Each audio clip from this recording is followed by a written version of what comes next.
নমস্কার, জয় শ্রী গণেশ। স্বাগতম আপনাদের প্রত্যেককে। আলোচনা করব যে রাশিটিকে নিয়ে, রাশিটি সিংহ। সিংহ অর্থাৎ লিও। সিংহ রাশির জাতক জাতিকাদের কেমন চলছে আর কেমন যাবে, এই বিষয়টা নিয়ে আমাদের একটা প্রপার আলোচনা আজকে কিন্তু করতে হবে বা করার চেষ্টা করতে হবে। দেখুন, আমি খুব দায়িত্ব নিয়ে আপনাদের কয়েকটা কথা আজকে জানাতে চাই। সিংহ রাশির জাতক জাতিকাদের 2026-এর 5ই আগস্ট থেকে 26শে আগস্ট একটা বিশেষ সময়। অনেকেই জিজ্ঞাসা করতে পারেন, কেন দাদা, কেন বিশেষ? দেখুন, প্রথম কথা, বৃহস্পতি আপনার দ্বাদশে থাকবেন।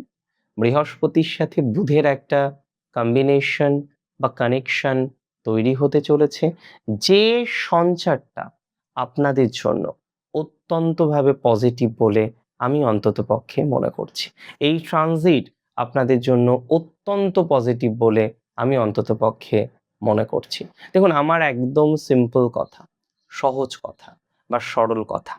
যে সমস্ত জাতক বা জাতিকারা মানসিক উদ্বিগ্নতার মধ্যে আছেন, মানসিক চিন্তার মধ্যে আছেন, দুর্ভাবনার মধ্যে আছেন, তারা ধীরে ধীরে ধীরে ধীরে পজিটিভিটি পাবেন।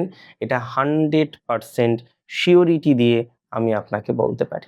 তবে কথা এটা নয়, মূল কথা, আপনার দ্বাদশে বুধ বৃহস্পতি, দ্বিতীয় পতি দ্বাদশে, একাদশপতি দ্বাদশে, অষ্টমপতি দ্বাদশে, পঞ্চমপতি দ্বাদশে। অষ্টম মানে কি? অষ্টম হচ্ছে পরিবর্তন, ট্রান্সফরমেশন।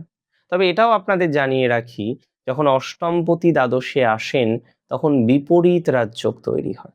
তাহলে বিপরীত রাজযোগের সমান একটা ফল বা ফলাফল আপনারা কিন্তু পাবেন। এটা 100% শিওরিটি দিয়ে আমি আপনাদের বলছি। বিপরীত রাজযোগের ফলাফলটা আপনার জীবনচক্রে আসবে, এটা নিয়ে আমার কোনো রকম ডাউট নেই। আমি একটা সিম্পল কথা আপনাদের বলতে চাই, এই ট্রানজিটে একাধিক হাউস কানেক্টেড হয়ে গেল, একাধিক হাউস সংযুক্ত হয়ে গেল। আমি একদম সহজভাবে সরলভাবে আপনাদের জানাতে চাই, এই ট্রানজিটে সবার প্রথমে দ্বাদশ ভাব যেহেতু সরাসরি বিদেশ ও দূরযাত্রার সাথে যুক্ত, আমি মনে করি এই ট্রানজিট আপনাদের প্রচুর পজিটিভ জায়গাতে। নবম বা দ্বাদশ ভাব সম্পর্কিত এই প্রভাবে যারা বিদেশে পড়াশোনা করেন, চাকরি বা ব্যবসার জন্য যারা যাওয়ার চেষ্টা করছিলেন, তাদের বহুদিনের আশা এই 21 দিনে পূরণ হতে চলেছে। যারা চাকরির চেষ্টা করছেন, চাকরির জন্য যারা বাইরে যাওয়ার চেষ্টা করছিলেন, তাদের বহুদিনের আশা এই ট্রানজিটে কিন্তু সম্পূর্ণ হতে চলেছে বা সম্পন্ন হওয়ার সম্ভাবনাটা দেখতে পাচ্ছি।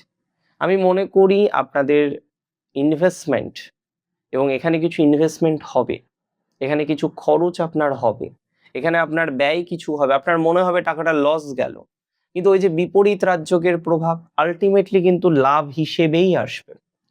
প্রাথমিক অবস্থায় আপনার মনে হবে টাকাটা লস গেল, প্রাথমিক অবস্থায় আপনার মনে হবে এই রে, এবার মনে হয় একটা অসুবিধার জায়গা তৈরি হয়ে গেল। বাট আমি আপনাকে খুব দায়িত্ব নিয়ে বলতে চাই, আমি আপনাকে খুব দায়িত্ব নিয়ে একটা কথা জানাতে চাই, এই ট্রানজিট আপনাদের জীবনের জন্য অত্যন্ত শুভ, অত্যন্ত পজিটিভ। বিদেশে যারা আছেন না, জেনে রাখুন ভালো রিটার্ন আসবে।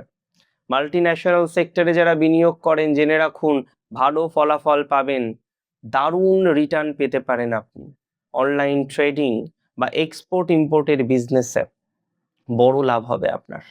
অনলাইন ট্রেডিং যারা করেন বা এক্সপোর্ট ইম্পোর্টের বিজনেস যারা করছেন, বৈদেশিক বাণিজ্যে যারা কানেক্টেড আছেন, দারুণ লাভ আপনারা করতে পারবেন। দ্বাদশ ঘর হচ্ছে আধ্যাত্মিকতার ঘর। এই সময় আপনার মন বহির্জগৎ থেকে একটু সরে মেডিটেশন, যোগা বা কোনো গভীর আধ্যাত্মিক চিন্তার দিকে আকৃষ্ট হতে চলেছে, যা মানসিক শান্তি আপনাকে 100 কেন 200% আমি বলে দিচ্ছি ফিরিয়ে দেবে আপনাদের। 200% মানসিক শান্তি আপনাদের ডেভেলপড হবে। তবে দ্বাদশ স্থানে যেহেতু বুধ বৃহস্পতি আছে, আপনার বুদ্ধি এই সময়ে তীক্ষ্ণ হবে। তাদের জন্য সমস্যা, যারা এতদিন আপনার শত্রুতা করেছিল, আপনার সাথে খারাপ করার চেষ্টা করেছিল, কোথাও যেন কি আপনার অবচেতন মন, সাবকনসিয়াস মাইন্ড বলবে চলো তাদেরকে একটু ব্যবস্থা করি। যদিও এই পরামর্শটা আমি দিচ্ছি না, বাট হ্যাঁ, এটা ঠিক, আপনার গোপন শত্রু এই সময় একটু বিপদেই থাকবে। আপনার যারা দ্বন্দ্বী হিসেবে আপনার সাথে আছেন, তারা একটু বিপদেই থাকবেন, তারা চেষ্টা করবেন আপনার কোনো ক্ষতি করার, কিন্তু আলটিমেটলি ক্ষতি করতে পারবে না। আপনি নিখুঁত কৌশলে তাদের পরাস্ত করতে পারবেন। এটা কনফিডেন্সের সাথে দায়িত্ব নিয়ে বলছি, খুব কনফিডেন্সের সাথে দায়িত্ব নিয়ে বলছি। হাসপাতাল বা স্বাস্থ্য সংক্রান্ত খরচকে আপনি নিয়ন্ত্রণ করতে পারবেন।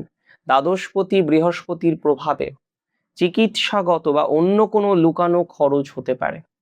দ্বাদশপতি বৃহস্পতির প্রভাবে চিকিৎসাগত বা অন্য কোনো লুকানো খরচ হওয়ার টেন্ডেন্সিটা বাড়ছে।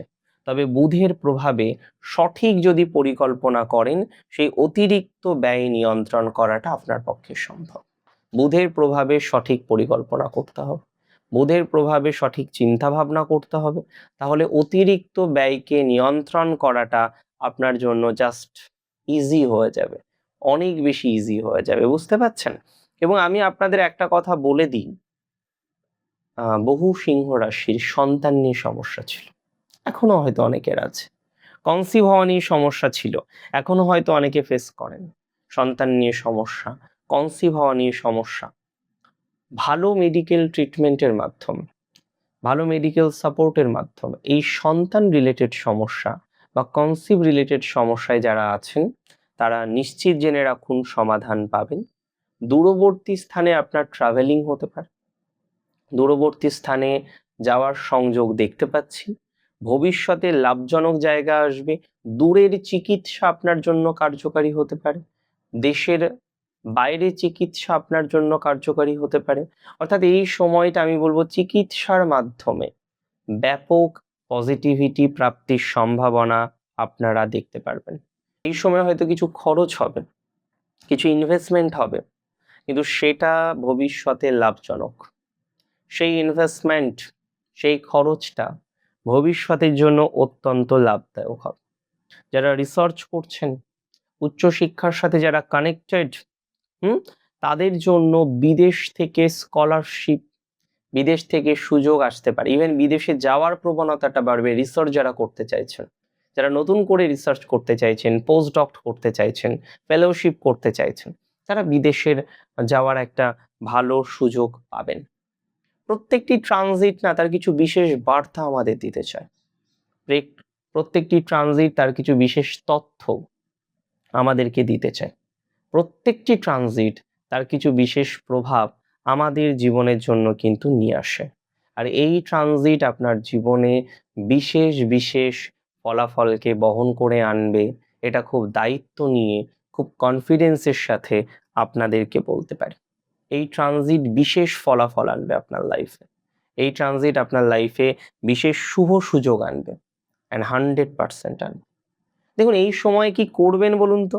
নিজের টাকা পয়সা বা সঞ্চিত অর্থ মাল্টি ন্যাশনাল বা দূরের কোনো প্রজেক্ট, দূরের প্রজেক্ট মানে বিদেশে প্রজেক্ট, বিদেশেই ইনভেস্টমেন্ট নয়, দেশীয় কিন্তু তারা মাল্টি ন্যাশনাল, ইনভেস্ট করতে পারে। এই সময়ে বিদেশ সংক্রান্ত কোনো কাজ যদি আটকে থাকে, 21 দিনের মধ্যে ফলো আপ করুন, 99.99% শিওর হয়ে যাবে। নিজের মানসিক শান্তির জন্য কিছুটা সময় একটু একা থাকতে পারে।